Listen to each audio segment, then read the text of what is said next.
जितने भी कानून याद कर रखे हैं आप उन सबको भूल जाइए, क्योंकि मोदी सरकार ने नए कानून ला दिए हैं, सारी धाराएं बदल दी हैं। दशकों से चली आ रही आईपीसी, सीआरपीसी और आईए को अब खत्म कर दिया है और इसकी जगह 3 नए कानून लाए गए हैं। तो अब बेसिकली यह है कि बच्चों को, वकीलों को, पत्रकारों को, यहाँ तक कि जजों को भी नए तरीके से पढ़ाई शुरू करनी पड़ेगी। और आज मैं आपके लिए पढ़ाई कर आई हूँ और आपको आज मैं विस्तार से बताऊंगी, आसान भाषा में समझाऊंगी कि आईपीसी में क्या तब्दीली हुई है, सीआरपीसी में क्या तब्दीली हुई है और एविडेंस एक्ट में क्या तब्दीली हुई है और इस पर क्यों विवाद छिड़ा हुआ है, क्यों राजनीति हो रही है और इसके बदलाव के पीछे का बड़ा कारण क्या है। समझिए रिमझिम के ये 5 पॉइंट्स। तो देखिए, पहला है आईपीसी अब बीएनएस हो चुका है और अब इस ग्राफिक से समझिए कि इसमें क्या क्या बदला है।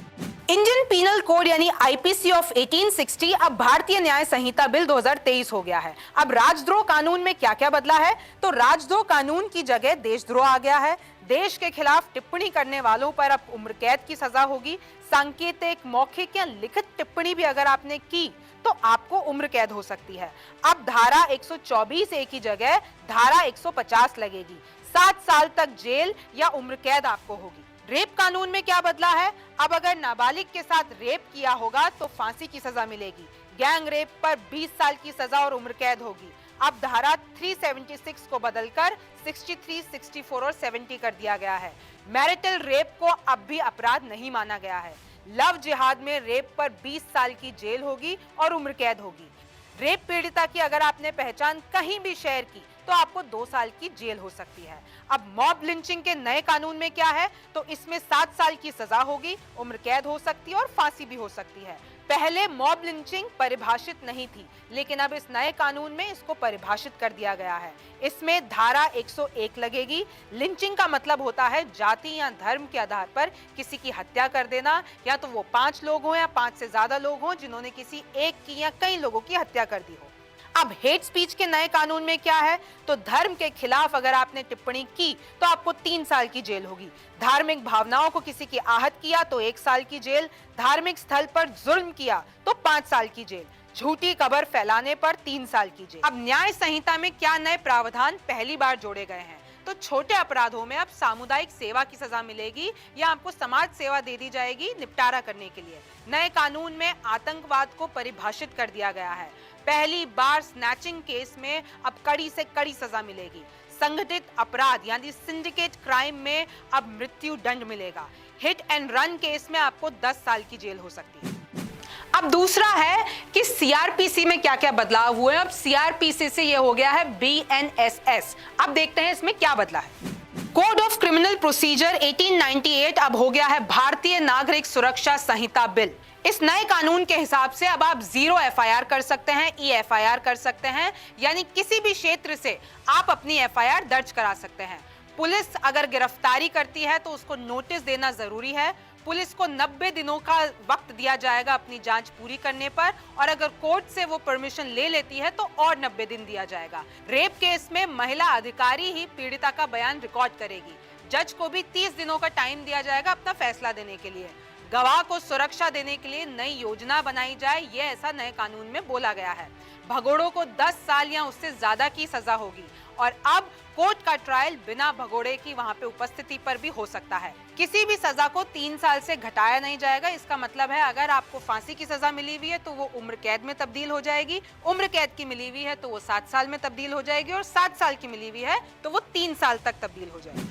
अब तीसरा है इंडियन एविडेंस एक्ट, जो कि अब हो गया है बीएसए। अब इसमें क्या क्या बदला है इस ग्राफिक से समझिए। इंडियन एविडेंस एक्ट अब भारतीय साक्ष्य अधिनियम 2023 हो गया है। इस नए कानून में अब सारे सबूतों को डिजिटल उपलब्ध करवाना होगा। एफआईआर की डिजिटल कॉपी जरूरी होगी। चार्जशीट और फैसले को भी ऑनलाइन उपलब्ध करवाना होगा। पुलिस थाने के लिए अब कंपलसरी हो गया है ईमेल का इस्तेमाल करना। सर्च ऑपरेशन में पुलिस को वीडियो सबूत दिखाना जरूरी होगा, यानी वीडियोग्राफी करना जरूरी होगा। बड़े अपराधों में जिसमें 7 साल से ज्यादा की सजा सुनाई जाती है उसमें फॉरेंसिक टीम जरूरी उधर साइट पर होनी चाहिए। अब कन्विक्शन रेट का टारगेट 90% कर दिया गया है और ये भी टारगेट रखा गया है कि 2027 तक सभी कोर्ट्स को कंप्यूटराइज्ड कर दिया जाएगा। अब चौथा है कि इस पूरे मसले पर राजनीति क्या हो रही है और बदलाव पर विपक्ष के क्या आरोप हैं। मैं आपको अभी भी बता दूं कि काफी सारे प्रोविजंस में अभी भी कंफ्यूजन है। जैसे बात करें धारा 377 की, जो कि पुरुषों और जानवर के साथ रेप पर उम्र कैद की सजा सुनाती है, उसको इस नए कानून में हटा दिया गया है। तो आखिर ऐसे अपराधों का क्या होगा?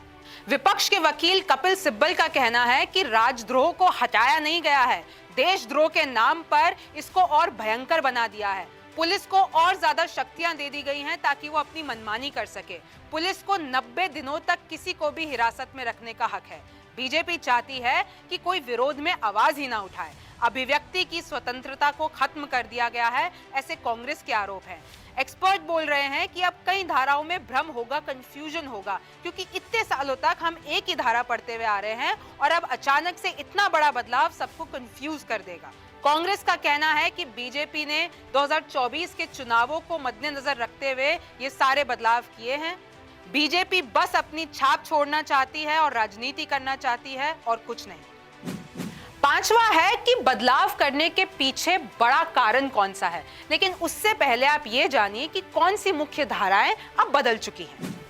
तो पहले हत्या के मामले में धारा लगती थी 302, लेकिन अब लगेगी 101। धोखाधड़ी के मामले में लगती थी 420, लेकिन अब होगी 316। भीड़ भाड़ और हंगामा करने पर धारा 144 लगती थी, लेकिन अब इसे बदलकर 187 कर दिया गया है। रेप के मामले में 376 धारा लगती थी, लेकिन अब ये 63, 64 और 70 के अंडर आएगा। मानहानि में पहले 499 और 500 लगती थी धारा, लेकिन अब 354 लगेगी। राजद्रोह कानून, जैसे कि हमने बात की, पहले 124A में आता था, लेकिन अब ये देशद्रोह के नाम से 150 पे आएगा। अब विपक्ष के सभी आरोपों पर बीजेपी का एक ही जवाब है कि उस वक्त अंग्रेजों ने ये सारे कानून बनाए थे आजादी की आवाज को दबाने के लिए, और हमने ये वादा किया था, यानी मोदी सरकार ने ये वादा किया था 2019 में कि गुलामी की निशानियों को हम खत्म कर देंगे, और ये उसी का ही सबूत है कि हमने सब कुछ बदल दिया है। इतने सालों तक जो हम अंग्रेजों के बनाए हुए कानून पर चलते आ रहे थे, अब ये सब हमने जनता की सहूलत के हिसाब से बदल दिए। आपको बता दें कि कानूनों में कुछ कॉलोनियल शब्द भी हटाए गए हैं, जैसे बैरिस्टर, हर मैजेस्टी गवर्नमेंट और पार्लियामेंट ऑफ द यूके। अब देखिए, जो ये नए कानून आए हैं वो अभी तक कानून बने नहीं हैं। इनको प्रपोज किया गया है अमित शाह के द्वारा लोकसभा में, लेकिन जल्द ही ये कानून बन जाएंगे। पहले इसका रिव्यू होगा पार्लियामेंट में स्टैंडिंग कमेटी के पास, और उसके बाद प्रावधानों को देखा जाएगा, उसके बाद इसको पास किया जाएगा। आप न्यूज़ 24 देखते रहिए। मैं हूं रिमझिम जेठानी, फिर मुलाकात होगी।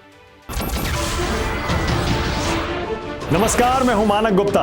अगर आपको हमारा ये वीडियो पसंद आया हो तो इसे लाइक और शेयर जरूर करें, और हाँ, हमें सब्सक्राइब और फॉलो करना ना भूलें, ताकि आप देश और दुनिया की कोई खबर मिस ना करें।